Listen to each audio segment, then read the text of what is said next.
हर हर महादेव मित्रों। आज के पावन अवसर शिवरात्रि पर आप सभी को शिवरात्रि की बहुत बहुत शुभकामनाएं। आज का हमारा व्लॉग शुरू हो रहा है पवित्र धाम मार्कंडेश्वर मंदिर से, जहां शिवरात्रि के मौके पर भक्तों की भारी रश देखने को मिला और हर तरफ बोलबम और हर हर महादेव की गूंज थी।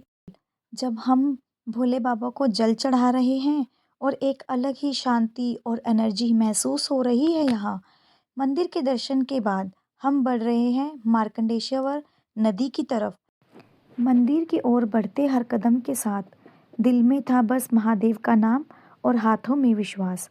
रास्ते में हम चल रहे थे धीरे धीरे और आसपास भक्तों की भीड़ थी हमें घेरे घेरे। कोई हर हर महादेव बोल रहा था और कोई चुपचाप मन ही मन प्रार्थना कर रहा था। हवा में धूप की खुशबू थी और हर चेहरे पर भक्ति की रोशनी थी। रास्ते का हर मोड़ सुहाना लग रहा था, हर नज़ारा मन को दीवाना कर रहा था। कभी नदी की ओर नज़र जाती, कभी मंदिर की घंटी की आवाज़ दिल को बुलाती। ऐसा लग रहा था सच में ये सिर्फ चलना ही नहीं था, ये बाबा के दर तक पहुंचने का एक पवित्र एहसास था। इस समय नदी सूखी थी, लेकिन उसकी महिमा कभी सूखी नहीं होती रे।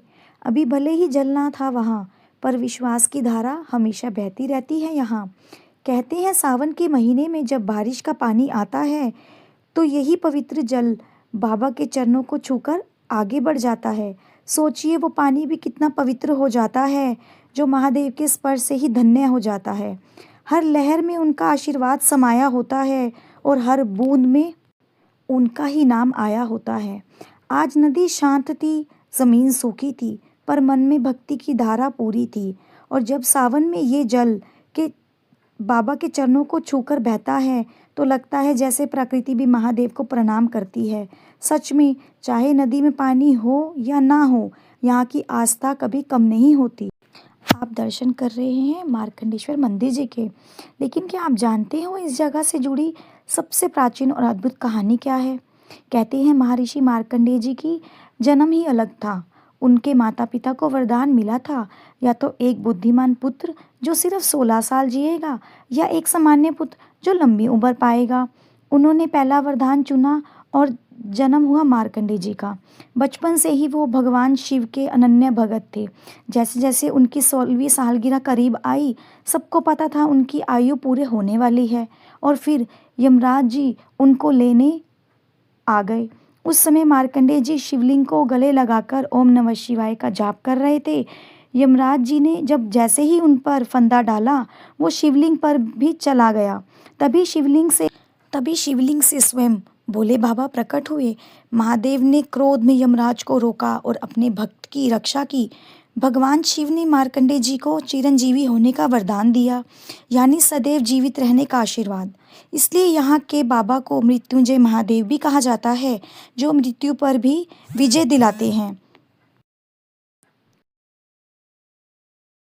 मार्कंडेश्वर बाबा का आशीर्वाद लेने के बाद हमने किए श्री राम दरबार के दर्शन।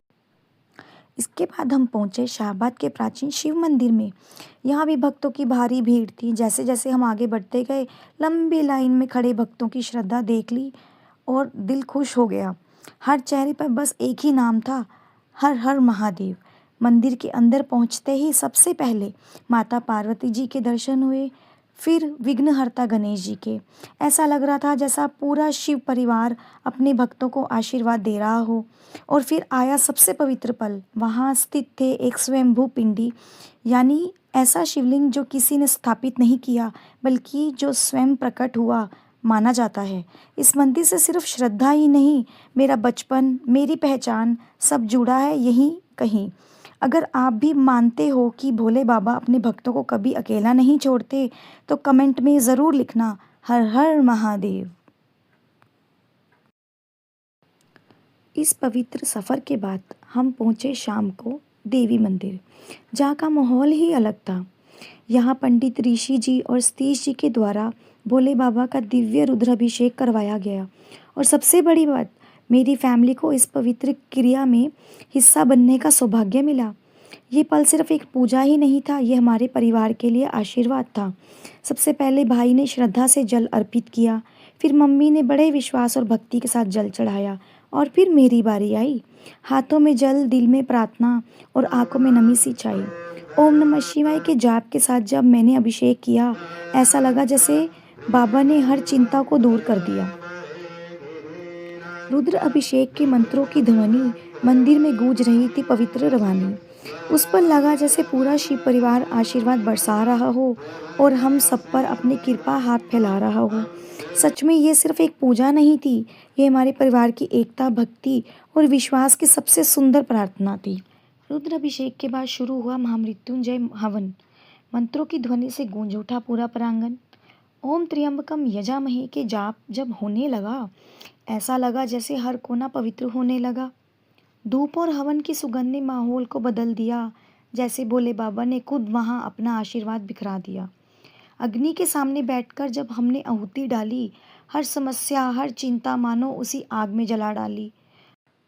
तभी पापा भी हवन में शामिल हो गए और उनके आने से जैसे पल और भी खास हो गया। भाई ने भी श्रद्धा से आहुति अर्पित की और जब मैंने आहुति दी अग्नि के सामने, दिल से बस एक ही प्रार्थना निकली, भोले बाबा हम सब पर अपनी कृपा बनाए रखना हमेशा के लिए। और हर स्वाहा के साथ लग रहा था जैसे हम अपनी नेगेटिविटी को पीछे छोड़ रहे हैं और भोले बाबा के करीब और जुड़ रहे हों। वहाँ सब बहुत सारे भक्त आए थे, सबने मिलकर हवन की आहुति डाली। एक साथ जब सबने स्वाहा कहा तो माहौल में एक अलग ही शक्ति जाग उठी, निराली। और फिर आई वो पवित्र घड़ी, आरती की घंटी की आवाज़, शंख की ध्वनि, दीपक की रोशनी में चमक रही थी पवित्र रवानी। मम्मी और मैं जब आरती कर रहे थे, ऐसा लग रहा था जैसे सारी दुआएं सच हो रही थी। इस पूरे अनुभव में बस इतना सिखा दिया, जहाँ भक्ति होती है वहाँ भगवान खुद अपना घर बना लेते हैं। उस पल बस एक ही एहसास था, जहाँ परिवार साथ हो और महादेव का नाम हो, वहाँ हर मुश्किल छोटी और हर दुआ खास हो। अगर आप भी मानते हो कि महादेव अपने भक्तों के हर पुकार सुनते हैं, तो कमेंट में दिल से लिखना हर हर महादेव। और याद रखना, भूलना मत, चैनल को लाइक, सब्सक्राइब एंड शेयर ज़रूर करना।